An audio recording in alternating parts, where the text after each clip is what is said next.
Bonjour et bienvenue sur la chaîne Zone Bourse. Alors aujourd'hui, je vais parler de ce qui préoccupe principalement les marchés cette semaine, c'est-à-dire le coronavirus, et même Jérôme Powell, le président de la Fed, en a parlé récemment. Nonetheless, uncertainties about the outlook remain, including those posed by the new coronavirus.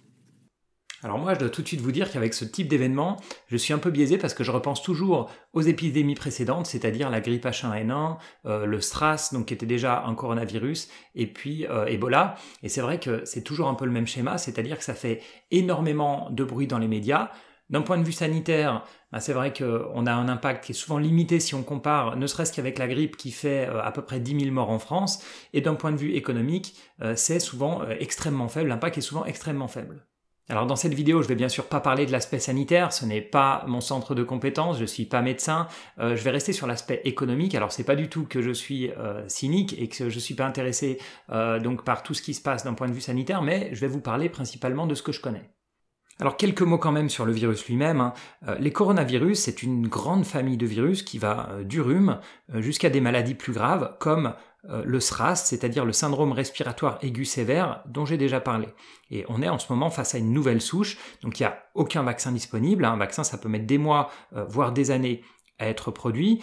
Il n'y a pas non plus de traitement spécifique pour cette maladie, mais une partie des symptômes peut être traitée, donc c'est vraiment du cas par cas, ça dépend de l'état du patient. Alors d'un point de vue épidémie, où est-ce qu'on en est? Au moment où je tourne cette vidéo, il y a déjà 170 morts, presque 8000 personnes contaminées, et puis un cordon sanitaire qui empêche 56 millions de Chinois de se déplacer. Donc l'impact économique, il est principalement là, sur ces 56 millions de personnes, donc presque l'équivalent de la France, qui sont très limités dans leurs déplacements et puis qui vont reporter leurs achats. Alors bien sûr, l'impact a été direct sur les entreprises qui sont directement implantées de la région Wuhan. Donc on a typiquement la restauration avec Starbucks par exemple qui a fermé 2000 cafés en Chine, soit la moitié de ses magasins dans le pays, qui représente quand même 10% des ventes du groupe. Enfin la Chine représente 10% des ventes du groupe. Puis on a aussi McDonald's, KFC, Pizza Hut, etc. qui pour les mêmes raisons sont fortement impactés. On a aussi des cas peut-être un peu plus spécifique, comme par exemple le parc Disneyland de Shanghai qui est lui aussi fermé temporairement. Et puis on a enfin les entreprises qui ont leur site de production en Chine, avec par exemple les constructeurs automobiles ou bien les entreprises du secteur technologique.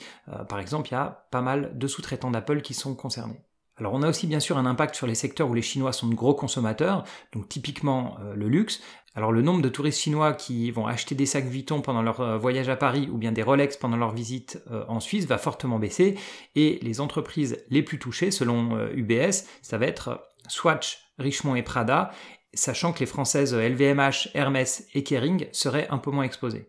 Alors on écoute ce que Bernard Arnault a dit sur le coronavirus pendant la conférence de presse qui suivait l'annonce des résultats de LVMH il y a quelques jours. Bon, alors tout dépend de l'impact, puisque votre question c'est quel impact ça va avoir sur vos affaires, on ne peut pas répondre. Si ça dure 2 mois, ou si ça se résorbe dans les 2 mois et demi, bon, ce ne sera pas terrible. Si ça devait durer 2 ans, c'est une autre histoire. Voilà tout ce que je peux vous dire. Et puis on a bien sûr les compagnies aériennes, puisque les Chinois vont se limiter, et se limitent déjà énormément dans leurs déplacements, qui sont directement impactés. Donc on identifie assez bien les secteurs de l'économie qui seront touchés. Il faut quand même distinguer 2 catégories. Une catégorie qui va voir ses ventes principalement reportées, donc on pense au secteur du luxe. Les Chinois qui ont prévu peut-être un voyage à Paris, qui avaient prévu un voyage à Paris pour 2020, vont peut-être le reporter pour 6 mois plus tard. Et il y en a qui ont un impact définitif. Donc je parlais de Starbucks, on se doute bien que quand les Starbucks vont réouvrir, les Chinois qui étaient bloqués chez eux, ils vont pas prendre 2 cappuccinos pour rattraper ceux qu'ils ont ratés donc pendant la fermeture des magasins. Alors je vais vous expliquer maintenant comment je fais moi pour calculer l'impact de ce type d'événement sur les actions qui m'intéressent. Alors je vais prendre le cas de Starbucks parce qu'on ne peut pas faire pire en fait que de fermer 2000 boutiques, parce que là on n'est pas dans des suppositions comme pour le luxe, c'est une réalité, c'est quelque chose qui a un impact dès maintenant, donc dès qu'une boutique est fermée, l'impact est direct. Alors je tiens à préciser que je ne connais pas particulièrement Starbucks, c'est pas une action que je suis, mais j'ai pris ça comme exemple pour vous montrer le raisonnement. Alors les informations que j'ai pour le moment sur l'impact sur Starbucks, comme je l'ai dit, c'est que d'un côté ils font 10% de leur chiffre d'affaires en Chine, et ensuite que la moitié de leurs boutiques en Chine sont fermées, donc ça représente 2000 boutiques. Donc ça c'est l'information que j'ai pour le moment. Alors on voit qu'on a un chiffre d'affaires estimé pour 2020 de 28 milliards. Donc si je compte que les boutiques ferment pendant 3 mois, on a une perte de chiffre d'affaires pour 2020 de 3/12, 3 mois sur 12 de 5%, puisqu'ils ont fermé la moitié des boutiques, soit 1,25% du chiffre d'affaires impacté, soit 350 millions. Bon, bah là, vous allez peut-être me dire, ça veut dire que l'action aurait dû chuter de 1,25% et donc que le titre aurait dû perdre 350 millions. Ben non, parce qu'en fait, ça, c'est la perte de chiffre d'affaires, pas la perte de bénéfices, et c'est ce qui nous intéresse principalement en bourse.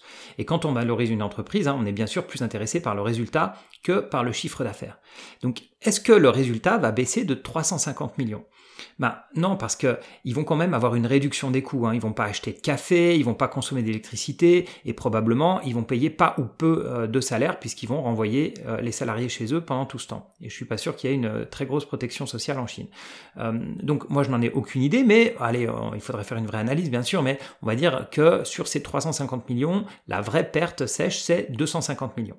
Donc ces 250 millions, c'est à comparer aux bénéfices anticipés pour 2020, qui est de 3,4 milliards, soit une baisse qui représente à peu près une baisse de 7%. Alors, je ne sais pas si vous me suivez toujours, donc on est parti donc d'une baisse du chiffre d'affaires, on a estimé très grossièrement, bien sûr, une baisse du bénéfice. Vous allez peut-être me dire, ça y est, maintenant on sait qu'on a estimé que le bénéfice allait baisser de 7%, donc est-ce que la valorisation va aussi baisser de 7%? Non, parce qu'il nous manque une étape. Parce que quand on valorise une entreprise, on ne prend pas uniquement les résultats de l'année en cours. C'est d'ailleurs un des problèmes quand on utilise le ratio qui est le PER, le Price Earnings Ratio, qui lui utilise uniquement les résultats d'une année pour estimer si une entreprise est chère ou pas chère. Parce que ce qu'on fait, c'est qu'on va actualiser tous les bénéfices futurs, non seulement ceux de l'année 1, mais aussi de l'année 2, de l'année 3, etc. En général, on s'arrête à l'année 10. Donc l'impact, il n'est pas de 7%, mais quand on applique un peu ce type de raisonnement, c'est-à-dire qu'on prend tous les flux futurs et qu'on les ramène en euros ou en dollars d'aujourd'hui, on ne va pas être sur un impact de 7%, mais un impact qui va probablement être plutôt autour des 1%. Alors vous voyez ici que j'ai fait des calculs très simples, bien sûr avec beaucoup d'hypothèses. L'hypothèse principale étant que les boutiques vont fermer 3 mois, donc après vous pouvez faire un calcul à nouveau assez grossier pour voir quel est l'impact si les boutiques ferment 6 mois, 1 an, si c'est plus 2000 boutiques mais 4000 boutiques, et vous pouvez faire ça très facilement avec vraiment une calculatrice, une règle de 3, et vous pouvez estimer l'impact de quelque chose qui est aussi gros et imprévisible que le coronavirus sur un des titres qui vous intéresse.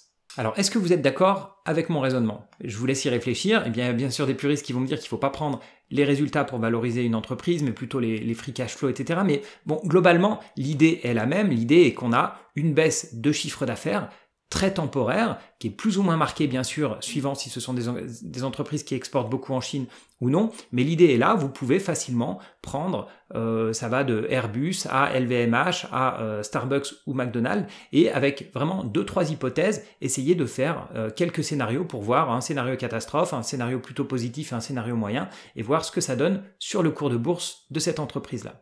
Donc le point principal étant, attention aux médias, ils font la une bien sûr de toutes les actualités avec cette histoire de coronavirus, je le comprends, il y a des centaines de morts, il y a des milliers de personnes contaminées, mais comme je disais, il y a 10 000 morts de la grippe tous les ans en France, on va prendre du temps bien sûr pour trouver un vaccin, bien sûr il y a une zone de plusieurs millions de personnes qui est cantonnée, mais essayez d'estimer, vraiment on ne se rend pas compte parfois avec ce qu'on peut faire avec juste une calculatrice et 2-3 hypothèses, donc faites-le de votre côté plutôt que de vous laisser influencé par les médias. Voilà, merci beaucoup d'avoir suivi cette vidéo jusqu'au bout. Moi, je vous dis merci encore de nous suivre sur la chaîne Zone Bourse et n'oubliez pas de vous abonner, de liker ou bien sûr de commenter si vous êtes d'accord avec moi et encore plus si vous n'êtes pas d'accord avec l'analyse que j'ai faite dans cette vidéo. Merci beaucoup et à bientôt.